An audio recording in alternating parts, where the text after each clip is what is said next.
Assalamu alaikum and hi guys! Welcome back to Twinkle Twinkle Reading Stars. Today we are going to be reading my amazing collection of magical stories, illustrated by Antolina Fant.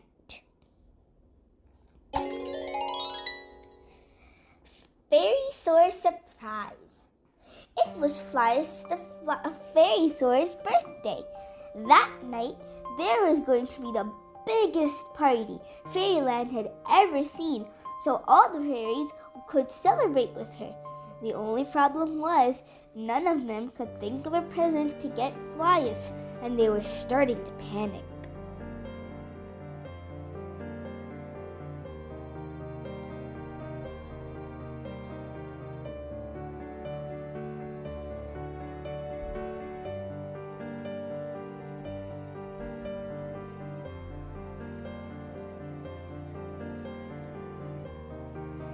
"Happy birthday, Flyers!" called Sweet Pea when she saw her in Toadstool Park that morning.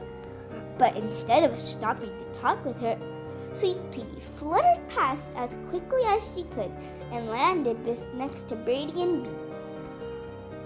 "Where are we going to get a Fairysaur-sized gift in Fairyland?" whispered Sweet Pea.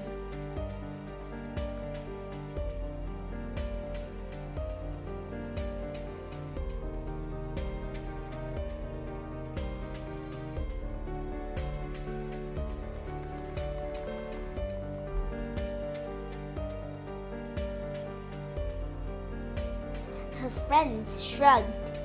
"I don't know," replied Bee. "I've been worrying about it all week." When Flyus wasn't looking, the fairies hurried into Mr. Bowtie's boutique. "It's our friend the Fairysaur's birthday," said Birdie. "Please, can you help us?" So Mr. Bowtie disappeared into a storage cupboard and rustled and rummaged around.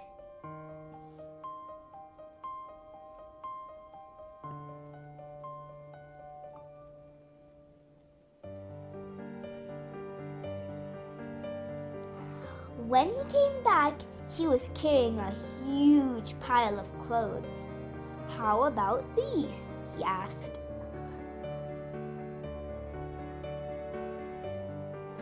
There were beautiful sequin ball gowns that trailed along the ground, and full-length skirts with frills and bows, but nothing that would fit a Fairysaur. Next, they tried Miss Sparkle's jewelry shop. They were sure they could find something beautiful they could get for Flyas for her birthday. "We've got the finest emeralds and diamonds from the deepest dragon miners and pearls from Mermaid Cove," said Mrs. Sparkle. "Do you have anything Fairysaur-sized?" asked Sweet Pea.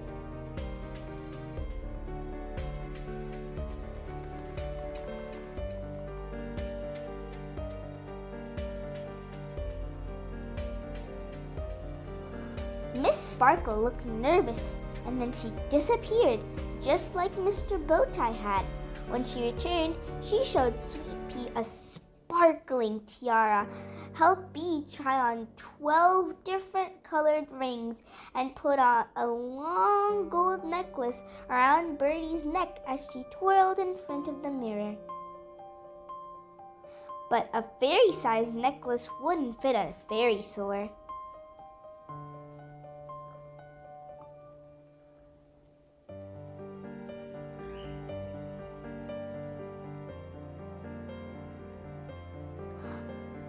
Finally, they visited Mr. Frosting's bakery.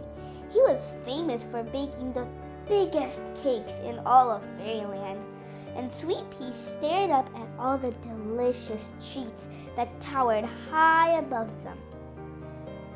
"If we can't find a present," she whispered, "at least we can get Flyas the best cake ever."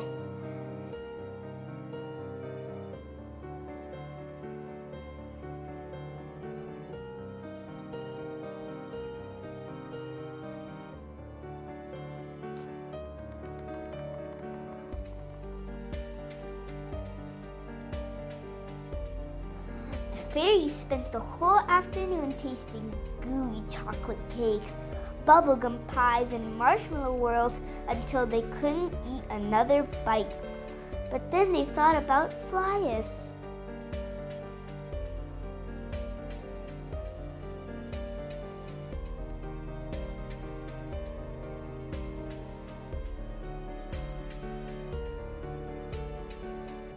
Even this triple-layered caramel-crusted strawberry drizzle sprinkle surprise would be like a tiny cupcake to our favorite Fairysaur, said Bee.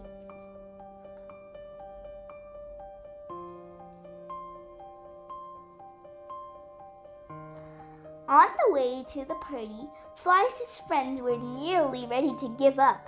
But then when the stars came out and began to twinkle, Sweet Pea had an idea. With a swish of her wand, huge bursts and flashes of color lit up the whole sky.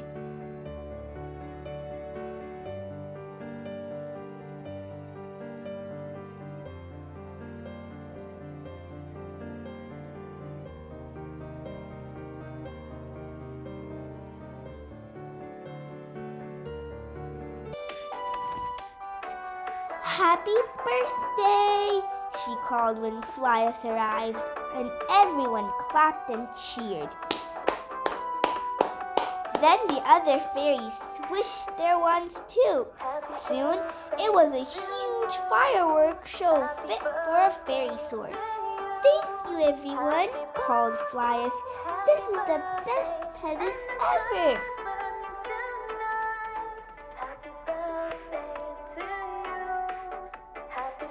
Okay guys, that's the end of the story. I hope you guys like this amazing story. The moral that we learned from this story is that we should never give up, and we should always take things into our if we see something that inspires us, we should take it into reality. So don't forget to like, subscribe, share, and comment to Twinkle Twinkle Reading Stars. For now, goodbye and Allah Hafiz.